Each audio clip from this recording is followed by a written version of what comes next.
I'm Kimberly Jolly from Fat Quarter Shop, and today we're recoloring one of our favorite Thimble Blossoms patterns in a new collection with a totally different color vibe. So won't you join us?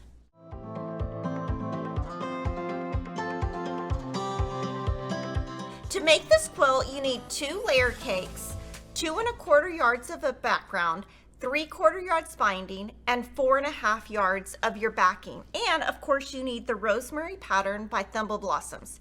You can purchase the quilt kit from Fat Quarter Shop and the backing set also.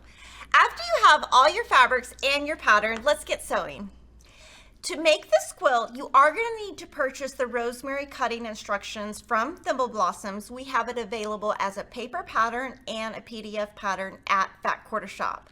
To make this quilt, I'm going to give you a tip on cutting your layer cake, where if you have starched it, you can still cut it and get the same results. So I have starched this layer cake, and it has come out to 9.5 on one side and 10.25 on the other side.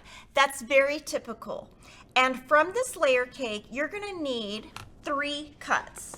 You're going to need a 7.5 inch square, a 2.5 inch square, and a 1.5 by 10 inch strip. So the first thing I'm going to do is on the side that is longer, because you do need that full length, I'm going to cut a strip that's 1.5 inches wide. So I'm just going to barely take off the edge of the layer cake, cut a 1.5 inch strip, and you're going to use this for your plus blocks.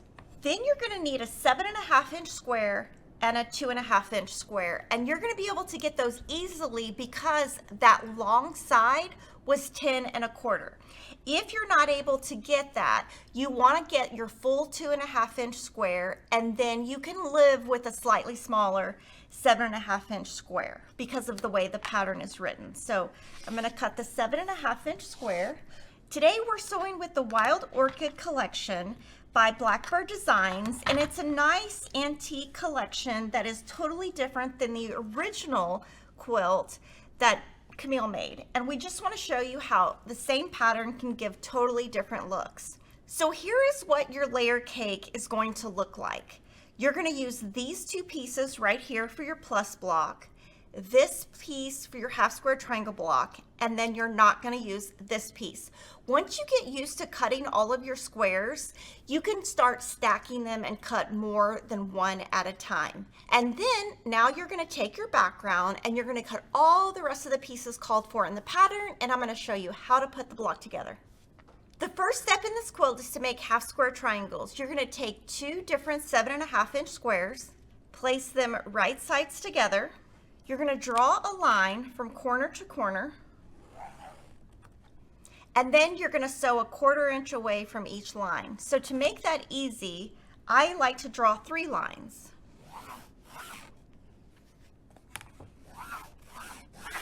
I'm using a friction pen. The ink will disappear with heat later. You're going to sew on these outside lines, and that is going to look just like this. Now, of course, you're not going to use red thread.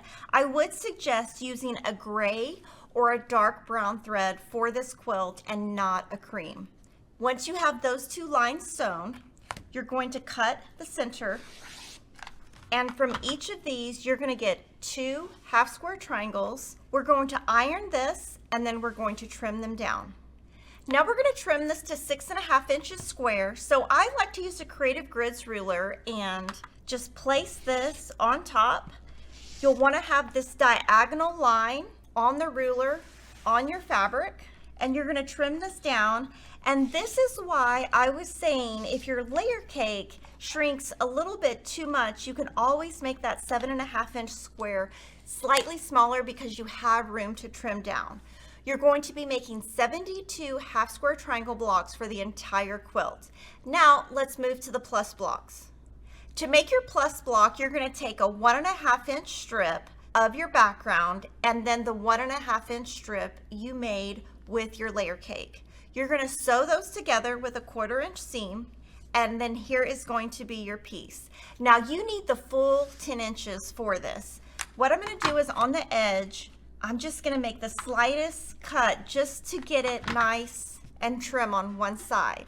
Then we're gonna cut this into 4 2.5-inch strips.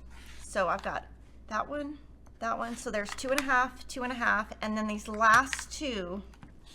So you just have to be really careful cutting on this because there's no room for any mistakes. So from each of your strips, you're gonna make 4 of these, and then now all you have to do is place that darker fabric in the center, take a 2.5-inch square from the layer cake, and then your background squares. And here, what you're doing is you're using one fabric for the outside, a different fabric for the inside. You're gonna sew these with a 1/4-inch seam, press, then you're gonna add the next seam and press. So just as a summary, you're gonna have 72 half square triangles and 72 plus blocks. And let's talk about assembly. Now you're going to take all of your blocks and you're just going to alternate the layout, keeping all of the half square triangles the same direction. We put a nice brown binding on the outside and a fun low volume on the backing.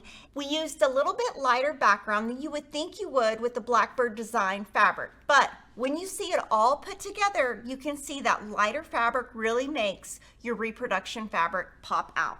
And the quilt will measure 72 inches square.